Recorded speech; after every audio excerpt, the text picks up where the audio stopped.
Oi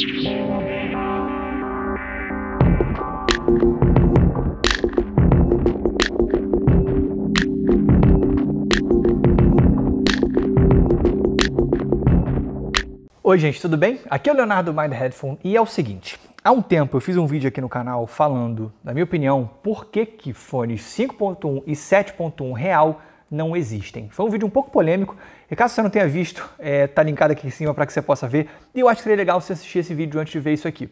Só não liga para a diferença de filmagem, de tudo, tá? Porque o vídeo é um pouco antigo. Resumindo, eu coloquei os meus argumentos para falar por que eu acho que isso não existe e não faz sentido em fones de ouvido. Mais recentemente, o último vídeo que eu testei, aliás, meu último review foi do Audeze Mobius.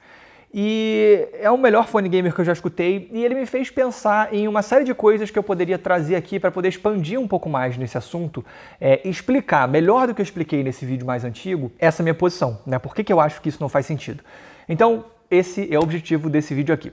Eu vou começar resumindo, bem resumidamente mesmo, o que eu coloquei naquele vídeo mais antigo. E é o seguinte, em primeiro lugar existe uma questão semântica. Os termos 5.1 e 7.1 são termos específicos com significados específicos e definidos. Eles se referem a uma quantidade e a uma posição específicas de caixas de som em relação a um ouvinte.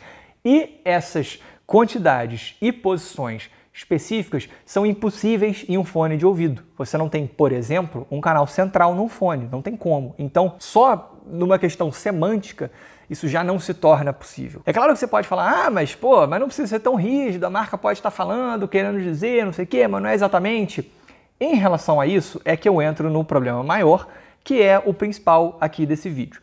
A meu ver, um 5.1 e um 7.1 não são a melhor maneira de atingir o objetivo que essa tecnologia se propõe a atingir, pelo menos não em fones de ouvido. A explicação é a seguinte, e é um pouquinho filosófica, mas vamos lá, fica comigo aqui, tá? Qual o objetivo de um 5.1 e um 7.1 em relação a um estéreo tradicional? Ou seja, em outras palavras, o que um fone 5.1 e 7.1 faz melhor do que um fone estéreo 2.0 tradicional? O objetivo dessa tecnologia é trazer uma sensação maior e mais convincente de espacialidade e trazer uma precisão maior na localização dos sons, ou seja, fazer você saber mais de onde estão vindo determinados sons.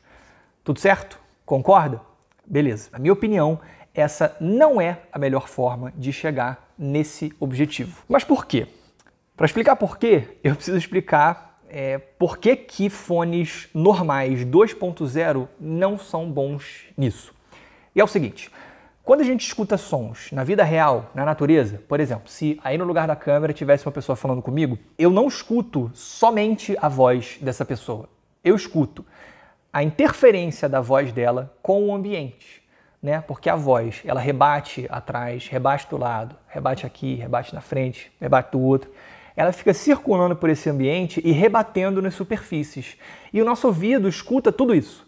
É por isso, por exemplo, que na hora de você gravar uma voz no estúdio, você sempre coloca, ou quase sempre, você coloca um reverb artificial, que é um efeito de reverberação que é para a voz ficar mais natural. Uma voz seca, né, só a voz no microfone, num ambiente acusticamente inerte, soa muito artificial. Então, a gente escuta a interação dos sons com o ambiente.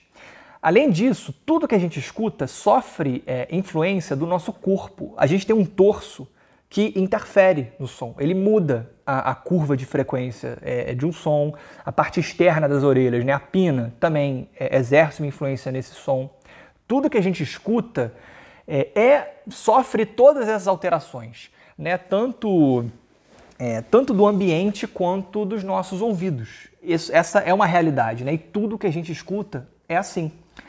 Fones de ouvido, consequentemente, são uma forma inerentemente artificial de você escutar música, porque eles anulam todas essas alterações. Então, os sons vêm de uma posição que não existe na natureza, né? Você não escuta sons de duas fontes aqui a 90 graus das suas orelhas, isso não existe. Você não tem essas influências do ambiente, as reverberações do ambiente, você não tem a influência do seu torso, a influência da pina, né, da parte externa das suas orelhas é muito diferente, porque a alteração meio que assim, exercida, né, por um som que vem de frente, é diferente que o som que vem daqui, porque o formato acaba sendo diferente, né, dependendo de onde vêm as ondas sonoras. Então, fone de ouvido, por consequência, são formas artificiais de ouvir música por natureza. A nossa capacidade de determinar a origem, né, a direção de sons, vem justamente de todas essas influências que fone de ouvido não tem. Ele vem dessas reverberações, ele vem do fato de você escutar, por exemplo, né, se eu estou falando aqui com você, você está no lugar da câmera falando comigo, o som vai chegar um pouco mais alto nessa orelha do que nessa. Conforme eu faço movimentos na cabeça, esses sons vão mudar um pouco também. E aí entra, além disso, a nossa capacidade de triangulação, né? O fato da gente ter duas orelhas faz. E é o seguinte, é que nem com a visão. A gente só é capaz de enxergar um mundo 3D, tridimensional, porque a gente tem dois olhos. E esses dois olhos eles estão em posições ligeiramente diferentes. E isso vai fazer com que você enxergue dois pontos de vista diferentes. O seu cérebro mistura essas informações e passa para você, né, assim, cria na sua consciência uma visão de um espaço tridimensional. Com as orelhas é a mesma coisa, com os ouvidos. Você tem dois ouvidos que vão fazer com que o teu cérebro triangule tudo isso todos os sons que ele está escutando. Então, são essas coisas, né, são essas características de sons que a gente ouve normalmente na natureza que vão fazer com que você seja capaz de determinar de onde sons vêm. Agora me diz, o que atochar um monte de falante num espaço aqui resolve essa situação, né? Esse problema inerente a fone de ouvido? Nada, não muda absolutamente nada, né?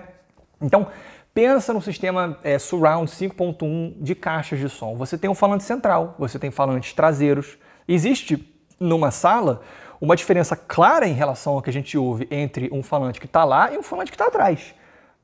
As ondas vão chegar de formas completamente diferentes aos seus ouvidos, né? Elas vão sofrer interações completamente diferentes com o ambiente, completamente diferentes com as suas orelhas, com o seu torso, com tudo. Em fone de ouvido, isso não acontece.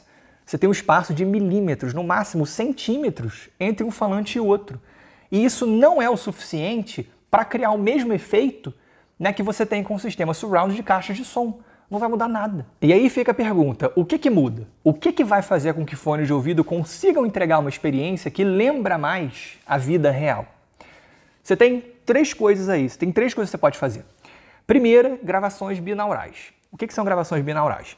São gravações que, ao invés de usarem um microfone normal, sei lá, omnidirecional, o que é que seja, né? O microfone que você conhece, eles usam um microfone especializado que está no lugar dos tímpanos de um torso falso. É uma cabeça falsa, vou botar a imagem na tela para vocês verem, mas é uma cabeça falsa que tem uma orelha, que tem um canal auditivo e os microfones, eles estão no lugar dos tímpanos. O objetivo, é claro, você introduz nas gravações o efeito de ambiência, porque isso vai ser gravado num ambiente diferente também, e exerce as mesmas influências nesse som que está sendo captado do seu torso, da sua orelha, do seu canal auditivo, né? Então você consegue resolver esse problema de fone de ouvido. Isso também pode ser feito virtualmente, via software. Você cria uma série de modelos matemáticos que mapeiam o que são essas alterações normais de um ambiente e colocam digitalmente ali na gravação, né? Isso existe também. E existem vários softwares que fazem justamente isso. Tem um da Razer, por exemplo, que é o Razer Surround. Enfim, é só procurar software de virtualização para fone de ouvido na internet que você vai achar. Então, essa é uma outra forma de fazer isso.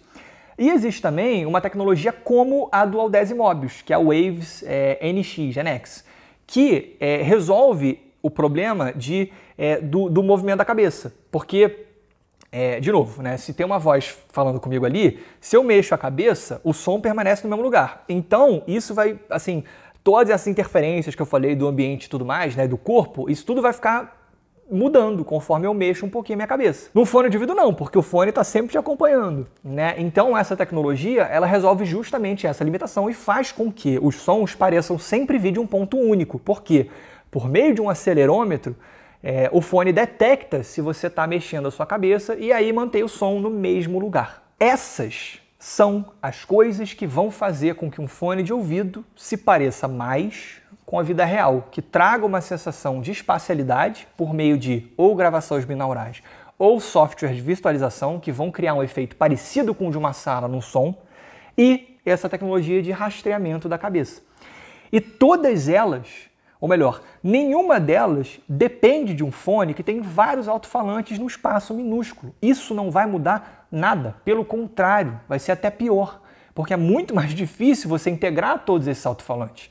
Esse é um cenário diferente, por exemplo, de fones in-ears com vários falantes, tá? E são objetivos diferentes, são motivos diferentes, mas no caso de fones surround, né, que trazem vários alto-falantes para isso, não faz sentido. Você ter vários alto-falantes não vão mudar nada, né? É muito melhor você pegar um bom fone de ouvido feito para música, ou então um bom fone de ouvido como o Mobius, por exemplo, né, que já tem tudo isso ali embutido nele, mas assim, é um belíssimo falante planar magnético ali, e você colocar todos esses efeitos, porque são esses efeitos que fazem a diferença. Não é a quantidade de alto-falantes num espaço minúsculo aqui. Isso, literalmente, mais uma vez, gente, não muda nada nessa situação, nessa experiência. Eu sei que pode ter uma galera que vai falar assim, mas é porque eu tenho fone da Razer, é muito melhor do que fone normal, não sei o quê. Perfeito, mas o que está fazendo diferença é o software de virtualização, não é a quantidade de alto-falantes que estão ali. Se você ligar esse fone, se você espetasse ele normal, assim, sem nenhum efeito ativado, sem nada, isso ficaria claro. Ou, se você pegasse um bom fone de música, né, feito para música, e introduzisse esses efeitos, o rastreamento da cabeça, ou uma virtualização, ou uma gravação binaural, você vai ver. Eu vou dar um exemplo, vou deixar linkado aqui embaixo uma gravação binaural para você ver, aquele do Virtual Barbershop. Foi mesmo que eu deixei no outro vídeo, mas vê de novo. Você vai ver o que é realmente um efeito que assim, pode ser atingido no fone de ouvido, que você não precisa de vários alto-falantes, né? Isso vai ser mais caro e vai trazer um resultado pior. Então, um bom fone para música vai trazer mais detalhamento, mais resolução, mais linearidade, mais equilíbrio. Vai ser muito melhor em uma série de aspectos de qualidade de som e vai trazer um resultado muito melhor quando combinado as coisas que realmente vão fazer diferença, que são todas essas coisas que eu já te falei, né? De rastreamento da cabeça, virtualização e gravação binaural, por exemplo. Então, gente, o resumo é esse. Esquece fone 5.1 e 7.1 real, isso não existe, isso não muda nada, isso não vai melhorar a sua experiência, tá? E como bônus, vou deixar aqui embaixo também um vídeo do Linus Tech Tips que ele fez sobre isso, que ele fez um teste de vários fones e corrobora muito o que eu estou dizendo aqui para vocês. Então, é isso, gente. Eu espero que tenha ficado mais claro, espero que vocês tenham gostado. Se vocês tiverem gostado, clique no botão de like. Se vocês tiverem gostado muito, se inscrevam no canal. Um grande abraço.